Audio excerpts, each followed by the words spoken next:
Welcome to Piano Inspires podcast, celebrating pianists, teachers, and innovators as they share their inspiring stories about the transformative power of music. Are you passionate about piano and keyboard education? Then mark your calendars for an event that's set to elevate your teaching skills to new heights. The National Conference for Keyboard Pedagogy is back, and it's bigger and better than ever. Join us for our online conference on June 7 and 8, 2025, and our in-person conference, July 23 to 26, 2025, in Lombard, Illinois, for an unforgettable gathering of educators, performers, and industry experts. Whether you're a seasoned professional or just starting out, this conference offers something for everyone. Dive into workshops led by renowned instructors, discover cutting-edge teaching techniques, and connect with like-minded individuals who share your love for music education. Don't miss out on this incredible opportunity to learn, grow, and be inspired. For more information, visit nckp2025.com today.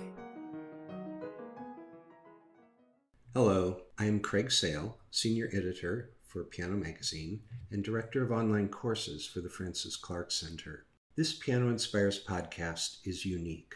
It is an interview conducted in 1992 with the extraordinary Francis Clark. For most of our listeners, this will be the first time to hear and experience Francis Clark's brilliance and charisma. I am so thankful that Christopher Hepp and Rita Spillman with SH Productions produced the video Conversations with Francis Clark in 1992.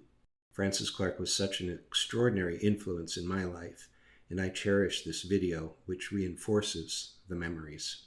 This podcast uses audio from that video production, which featured Christopher Hepp interviewing Francis Clark.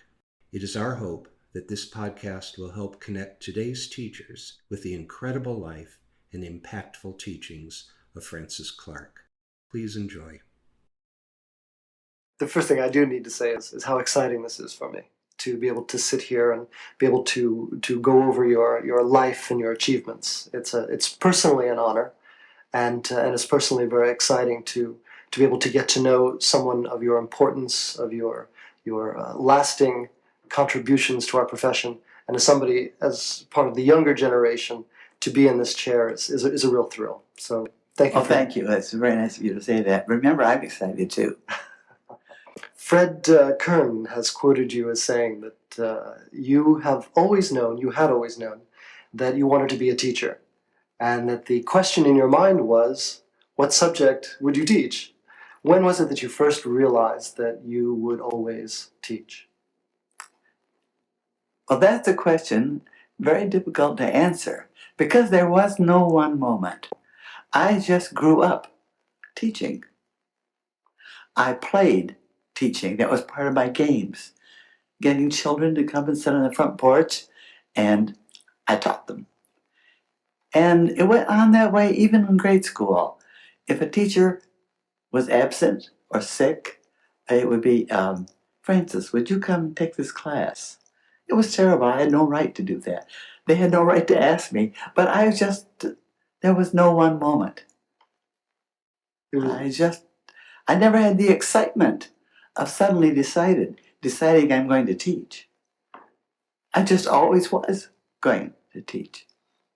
And at what time did you realize that piano education was really the best area for you to devote your teaching? Well, that's a very different story. That's a long one. That was when I was asked in college to assist the teacher that I was studying with. I had never taught before, ever. And he thrust me into this group of children, well, all ages, from 8. I had from 8 to 12 students every year I was in college to teach. And it was a terrible thing to do to those students. I had no training for teaching.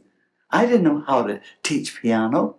But it was also an awakening, because it was then that I knew that there was great teaching, that somehow it hadn't gotten into me in the area of piano. And I was going to be a piano teacher, and I was going to use some of the same principles that my great teachers in other subjects had used. And I decided to teach piano. And those teachers are still very, very important to me.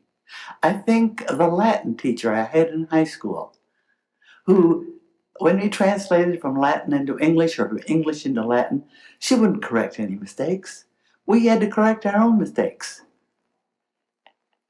And of course, in learning how to correct your mistakes, what you're really learning is how not to make that mistake in the first place. She was teaching us how to learn. Why couldn't we do that in piano? And it's just been a series of those, just constant awakenings. Can I review just a few of those teachers? I'd like to ask you to respond to some of these names and talk about the kind of teacher that they were and perhaps the the role that they may have played in your life. Miss Bender, for example, from high school. Oh, Miss Bender. I did my practice teaching in English literature, and she supervised my practice teaching. And she taught me more than any other one person that telling someone something doesn't necessarily mean he knows it. And to teach, you create a situation in which the student experiences it, and then he begins to know it. And that's the way she lived. It was quite wonderful. Tell me about Dr. Simpson, your professor of English at Kalamazoo College. Well, he was dynamic. And the 3 hours a week that I had on any subject with him were the fastest 3 hours in the whole week. He was, every character in every play, in every poem was alive. We knew them intimately. He brought everything right down to today. I was the heroine. I could be the hero. He had a wonderful imagination, and we all shared in it. It was a very live situation. And one of the most interesting things about him was when he asked questions. He never asked anything that would help us to answer what he had already said. It was always, can you use what you know? It wasn't, can you repeat what I have said? Can you use it? And then, of course, I always had in the back of my head those piano teachers, those piano students that I was teaching.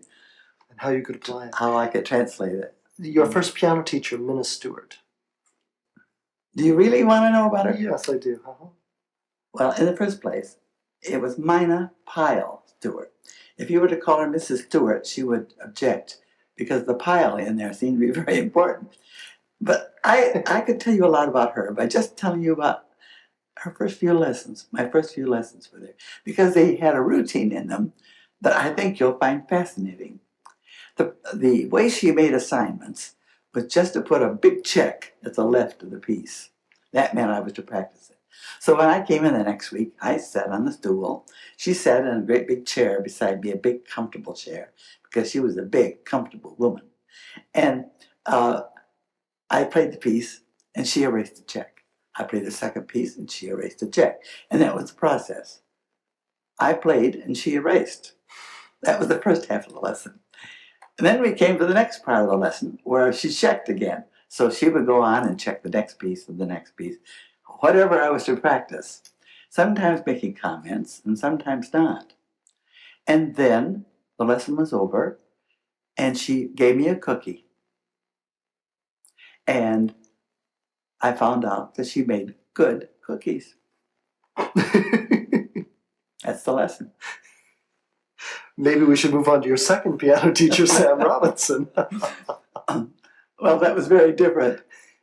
It just happened that when Mina Pyle Stewart completed, or I completed the Matthew series that she taught, it was the very moment that Sam Robinson began teaching in Sturgis. That's where I lived. He came from a nearby college to teach on Saturdays, and of course he opened up a completely new world to me. It was as if I'd never had a piano lesson. Music became something entirely different. It was something to think about. It was something to feel. And while he was an absolutely new teacher, he had just come from studying with Joseph Levine. So if you know Joseph Levine, that means you play an octave with fingers 1 and 4 instead of fingers 1 and 5. I still do that once in a while. Let's go on to Isidore Philippe, your teacher in France. Well, you can't talk about Isidore Philippe without also talking about his assistant, Mademoiselle Herrenschmidt. I studied with him at Fontainebleau and then later in Paris. And he's the only piano teacher I ever had, or even know, that I would like to describe as loving and lovable. You liked him very much, and you know that he liked you, which is certainly number one in teaching. And when I was having a private lesson with him, I was the most important person in the world to him. Of course, everyone else felt the same way about them, and that's the way they should feel. But it was quite beautiful.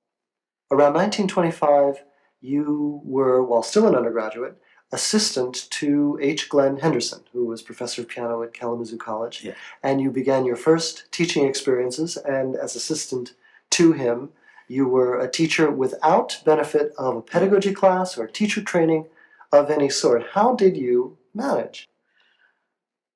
Well, that's what I've mentioned slightly before. That's when I had what I call an awakening, realizing that I didn't know a thing about how to teach. I had these great teachers from whom I was learning a lot in all these other subjects. But how could I use what they taught to help these poor children? And I think, in the last analysis, I ought to see all of them again as adults and pay them all the money that they paid me. Because I'm afraid a lot of teaching, once in a while, teaching is done by a teacher who has no idea how to teach. I spent lots of time going through music. I spent lots of time trying out things. I gambled with ideas. And I shocked my teacher, H. Glenn Henderson, with some of the things I did. And I shocked myself with other things because they turned out so well. I was learning something. I was finding out something. But I knew then that the only thing I wanted to do was find out more about how to teach and teach piano. It sounds like you used it, though, as a laboratory experience. That's right. That's very good.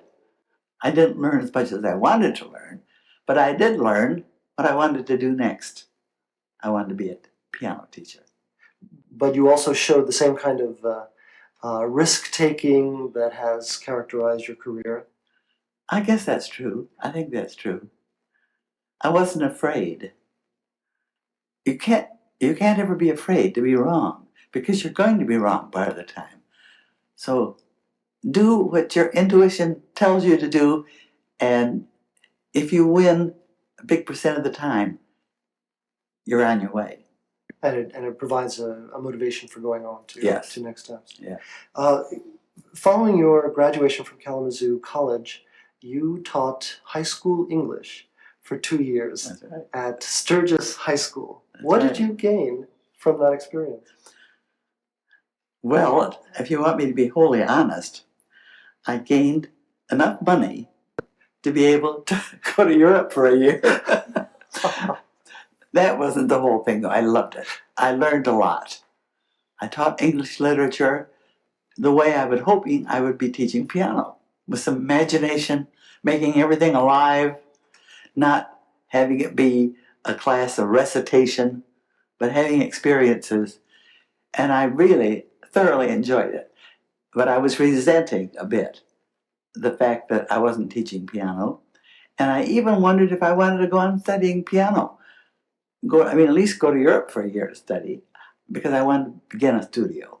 I wanted to open a piano studio and get to my job.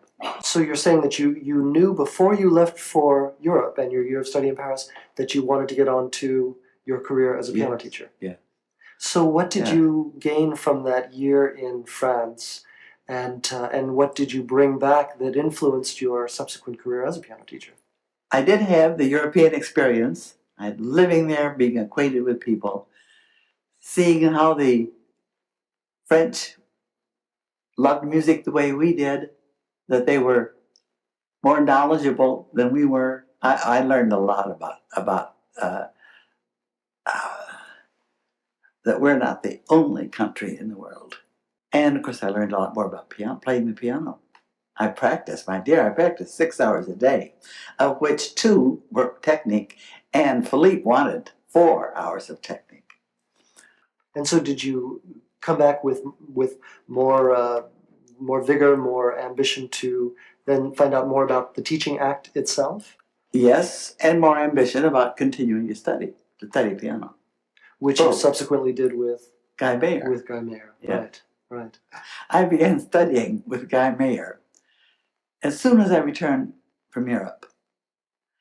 And he was a shock to me because he was just the opposite from my former teacher in France. He was a genius in some ways. He was a genius in that he could change the way a person played in just a few minutes. He could change a very good piece into an absolutely fantastic performance. Or he could change an excellent piece into something that would make you think you were working or listening to a real artist. And he did it in just a few minutes. And he held teachers, of course, he held them in the palm of his hand while he was doing it, anybody that observed him. If you were to walk into a room, things started to happen. You wouldn't sit like this with him in the room. You would start, you would know that something was going to pop. And something always did, and some of the things that popped weren't so pleasant. He wasn't always a very agreeable person. But it's both magic and it's a mystery because you can't define where it came from. But I did some stupendous playing when I was studying with him. But I don't do it now. You miss it, I'm sure. Yes. In 1945, you joined the Kalamazoo College faculty to institute probably what is the first pedagogy program in the United States. Did you realize back then what a landmark that was, what a first time achievement that may well have been? No, I couldn't have known that, but I was awfully excited. I was doing what I wanted to do. It was great. Was it again, another laboratory, another experiment that you... Yes, but then all of teaching is a laboratory. The more you use that word, the more I'm convinced to agree with you, that you're always trying things. Your teaching is never fixed. You can't say, this is the way I do, because you don't know the other person yet. You respond to the other person. Also, you respond to yourself. You aren't the same today as you were last year. Something's happened to you too. So it's always a process. I'd like to talk about the Francis Clark Library, which is among your earliest and most lasting contributions to the piano profession. I think we need a contrast, and the contrast would be where piano teaching was in the 1930s and the 1940s. The conditions for piano teachers, the resources that were available. Would you describe that period for us? Yes, because that's where I lived. It really was an era where if you could play a second grade book, you could teach it.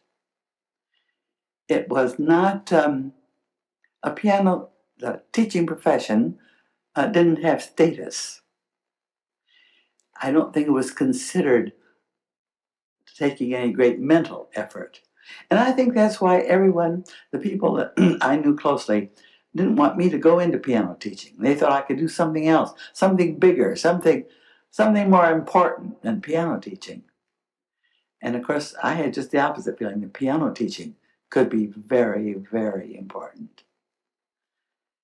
And then, of course, at that time, there weren't the materials. I spent hours going through music. I went to New York. I knew G. Schirmer and Presser in Philadelphia intimately because of spending time in their stores just looking through music. Came from Kalamazoo to do that, or from Sturgis at that time. You mean you traveled from Sturgis, Michigan, all the way to Presser in Philadelphia? Philadelphia, yeah. To Schirmer in New York, yes. Oh my goodness, I had no idea. Well, all there was were these limited number of courses, and of course the two most best known were John Williams and John Thompson. And while we were very lucky to have them, if you start thinking about what is teaching, then you have to manipulate them to make it fit what your thinking is. So it meant my looking always for music. How did that library begin?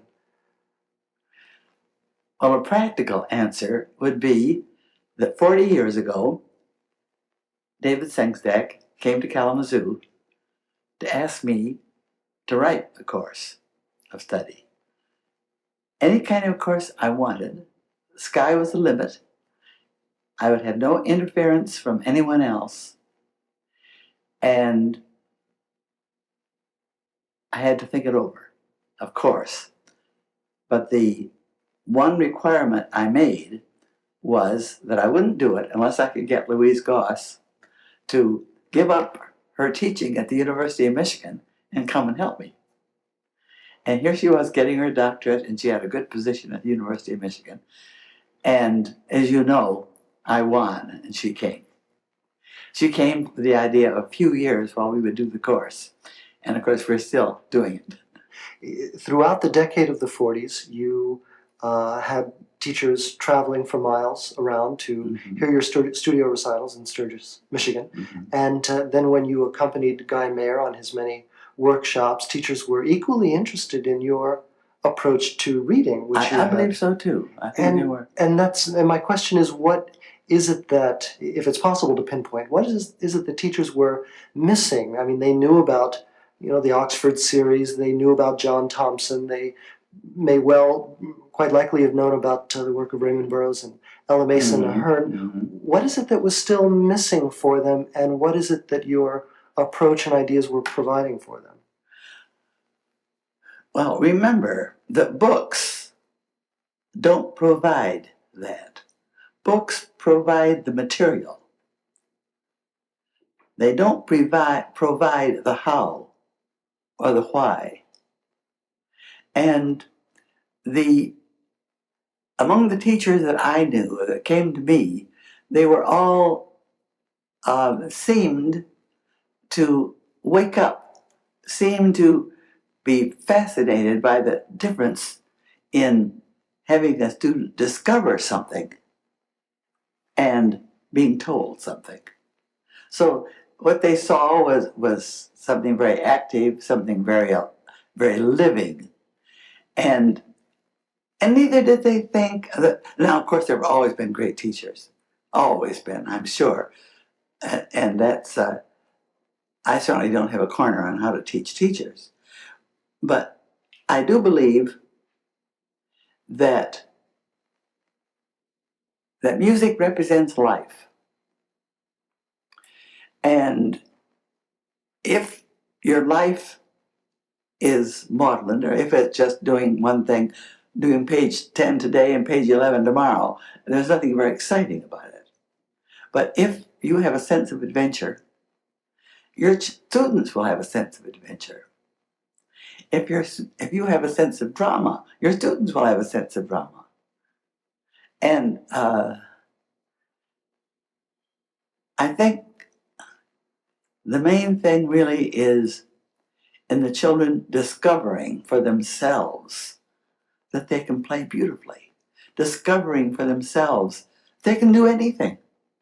So in Time to Begin, for example, in which its units of study are divided into discoveries and using what you've discovered, and the emphasis that I know you place on the sense of adventure, that all came out of the situation in the 30s and 40s in which you felt the materials were not providing that sense of discovery and adventure, is that? Well, I don't think the materials do yet. I don't think our materials do it. I think it's the people who use them that do it. It's it's the teachers.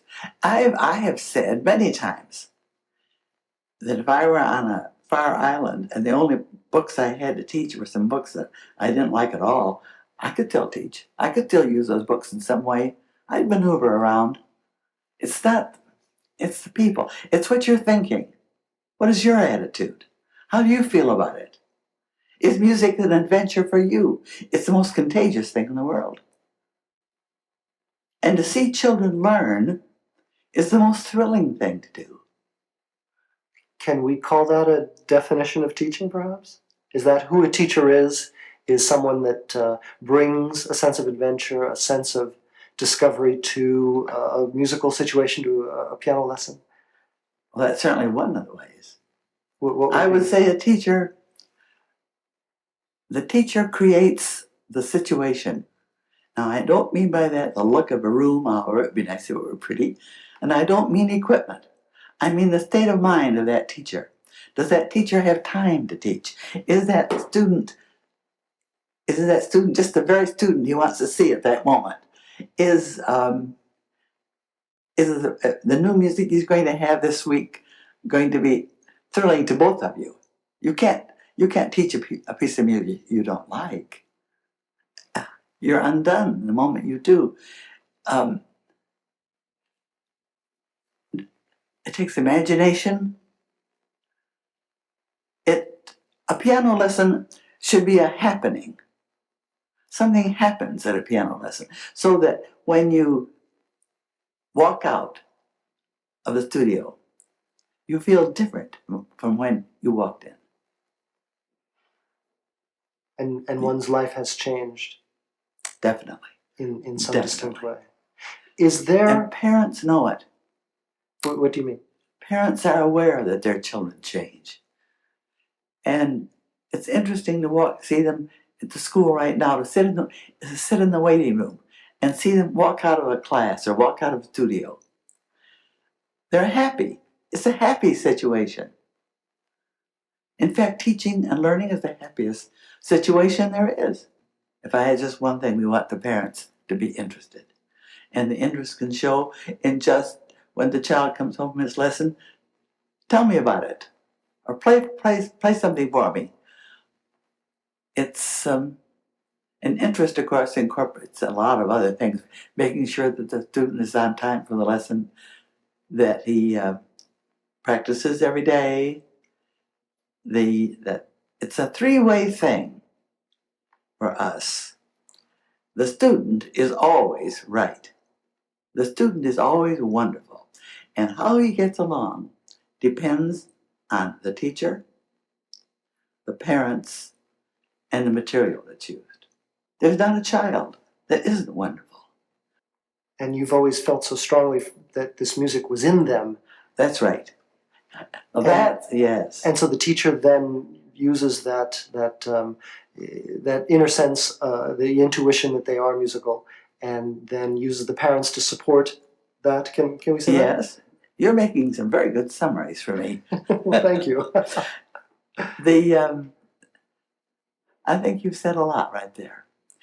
You see, you started the premise. Anytime we take a student, we started the premise that there's music there. How much we don't know, but there is something there. Nobody's born unmusical. And no matter how small that seed is, you find it and you nurture it.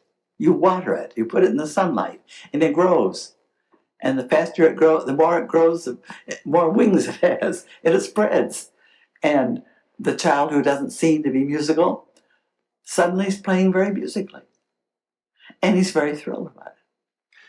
So what is the technique that the teacher needs to learn? We know that piano performance has a technique, but it's always seemed to me that teaching has a technique. What is the technique involved in getting that seed to grow, in nurturing that innate musicality? And I don't think you want the answer to that, but if you do, here goes. And I don't mean to have the answer. I don't mean for one moment that I do have the answer. But this is what I think and what I live by. In the first place, we have to know that the environment is right. The environment for learning must be a happy environment. And it must be full of great expectation. That's the mood. And then we know that what we're really teaching are just three things. We're teaching three senses: the sense of hearing, the sense of seeing, and the sense of touch. And when we develop a student who really hears, and then who sees what he hears, and then can do it at the piano, he already is playing the piano, which he does at the very first lesson. First he hears, and when he once hears it, plays it, he knows how to play it. Then we show him the picture of it. So is that part of the technique that a teacher needs to learn, is that relationship of those three senses? Absolutely. And when they ignore that, they've ignored the whole thing. If I were going to teach a young child staccato, something as simple as staccato, he already plays smoothly, so he knows what smooth is. I would begin with playing something. He'd come in and I'd just be playing something smoothly. And suddenly I would tell him I'm going to play those very same keys. Will you tell me what the difference in the sound is? And he might, so I play those same keys, but I play them staccato. And he might call it bouncy, he might call it jumpy. Whatever he calls it, I call it. He has named what he heard. See, first he heard it, then he named it. And we stay on that until he can tell the difference from in a phrase that had both legato and staccato. We know he's heard it. Then the next thing we do is show him how to play it. And it's very simple. He plays legato well. So we're going from the known to the unknown, you see. He plays a staccato. And then when he can do that, we show him the sign for it. But he doesn't. We don't begin with the sign. We begin with the sound. We go from the sound to the physical feel, then to the eye. See, we even haven't told them that that's staccato. In fact, we don't even need the word. If you're teaching, you don't need the word staccato. The only reason you need the word is to talk about it. And of course, that's what most teachers do. All of us do. We talk about stuff instead of really do it. And I think that's maybe the crux of it. See, a name of a thing isn't important. It's what it is. You are much more important than your name, if I may say so. That's wonderful. Especially right at this moment. Well, and a child would understand that. Oh, children understand everything. Yes. Oh, yes.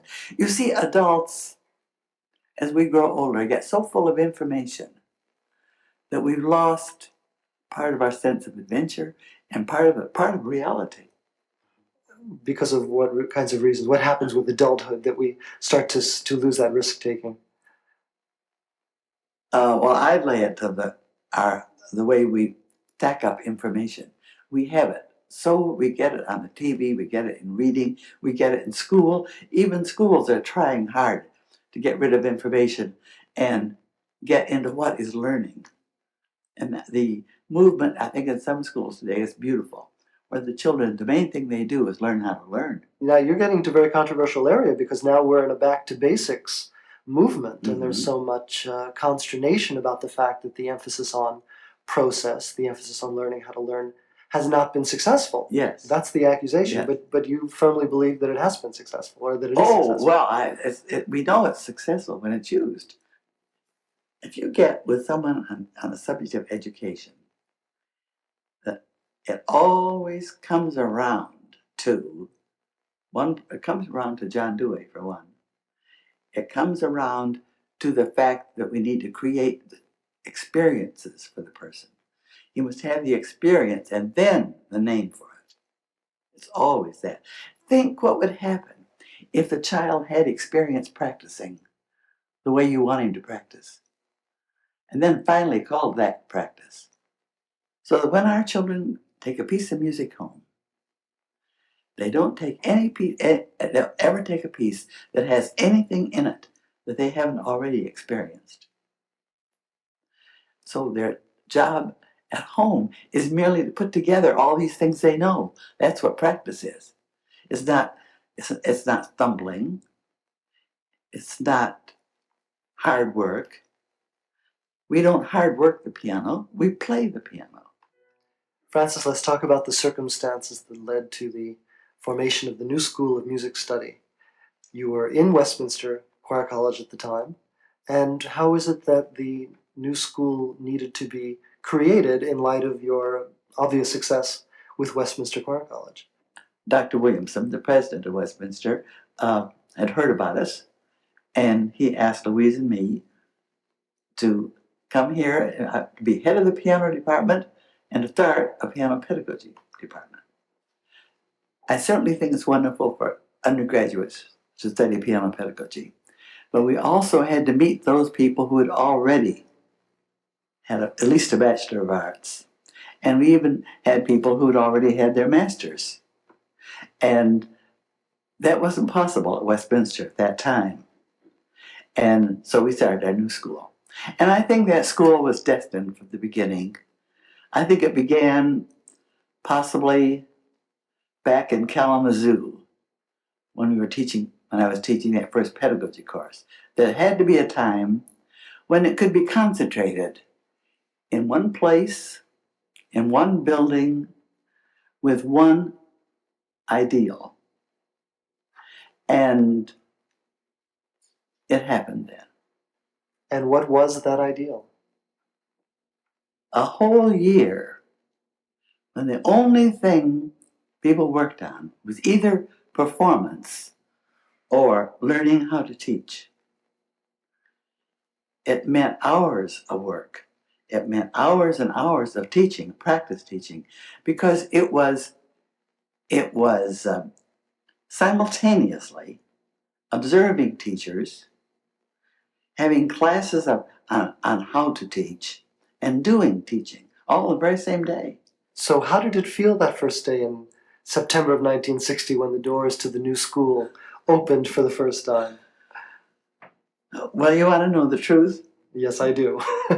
Well, the truth was that the building wasn't ready.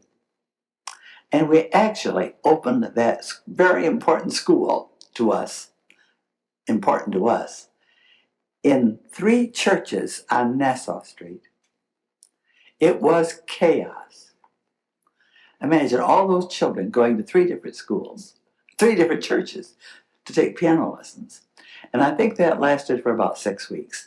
Now, when we actually moved into the building, it was with such relief and such joy that we all wanted to celebrate. It was a big moment. So it became even bigger by virtue of the obstacles. That's right. That's right. Francis, you've been on academic faculties at 2 institutions, Kalamazoo College and Westminster Choir College, and during 2 completely different periods in our country's history, pre-World War II, That's right. post-World War II. I think that's a very special circumstance. And as a consequence, I want to ask, what do you believe to be the role of academe in our profession for piano teaching and for the training of piano teachers? Well, no matter what your profession is, the more you know, the better. The more background you have, the better. You don't need to have read lots of Shakespeare plays to be able to teach piano. But you've had an experience, if you've read those Shakespeare plays, that may affect your playing.